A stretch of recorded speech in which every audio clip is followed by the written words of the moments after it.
So the archetypical prophet generation is born during spring. So let's talk about the generation that's born during the high point of summer, during the spiritual awakening, the generation that's born here. Right. Most of and there's not a perfect cut. Like it's not always 20 years for each season. It's not always a 20-year span for a generation to be born in. So there's like a little bit of, lip on either side. It's not it's messy, right? All life is messy, and models are going to reflect that. But the generation that is generally born approximately during summer, that time of spiritual high, or excuse me, not spiritual high, but spiritual awakening, is what's called the Nomad generation. And nomads are, we know them in this cycle as Gen Xers. So that would be us.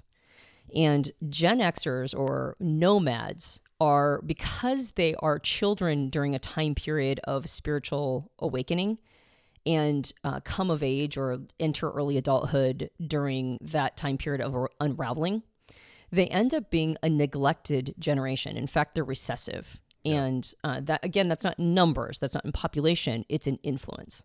Yeah. So Gen Xers, as a recessive generation, they were generally, and the cycle holds true from all previous versions of nomads, is that they are generally considered people who have to take care of themselves, and in fact are to some extent demonized, right? They get in the way of navel gazing.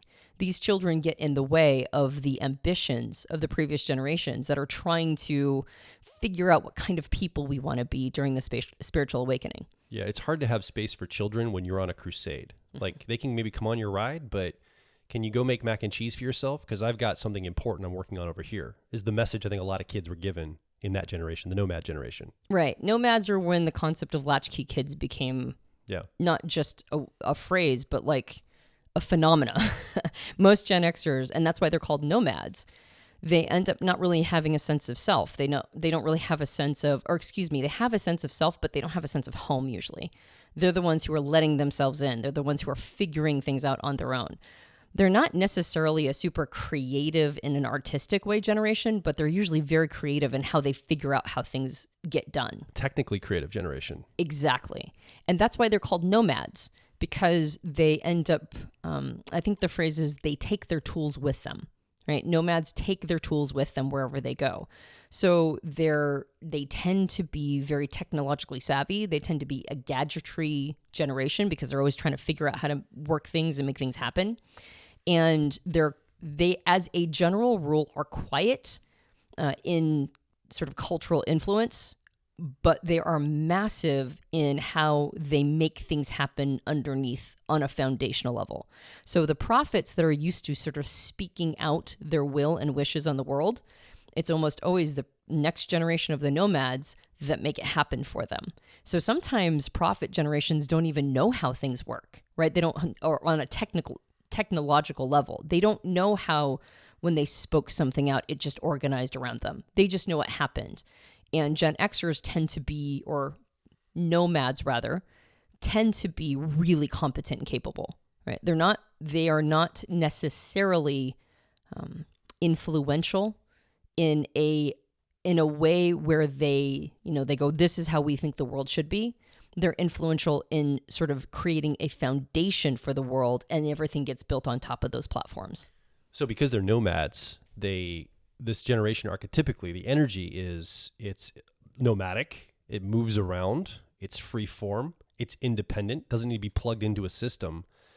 And it, because of that, births almost this hacker culture of hacking together systems to make them work. Like, the goal is not to have an ideal like the prophets and speak for some ideal. It's to create practicality of this has to work. Mm-hmm. And so in order to make it work, the energy says, I might have to hack around the system that is to make something that can actually produce a result. And so, I mean, you can see in the name that we chose as our company, how much of a Gen X ethos is baked into the way we approach even personality types and all of these models.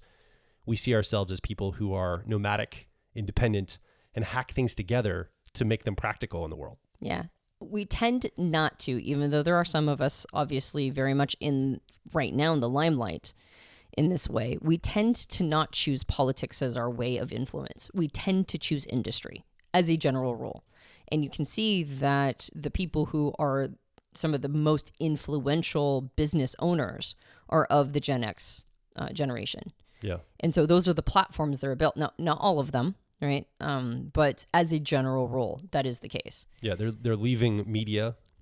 They're leaving like kind of collective media ideas, academic ideas, and government, and moving into private business and independent business often. As a general rule. And particularly with Gen Xers, I mean, we were too young for this, but we're also at the tail end of Gen X. We're some of the youngest Xers. The mid and older Xers, I mean, they watched the North American culture collectively lose faith in politics in one of the most shocking events at the time, which was a sitting president resigning on national television.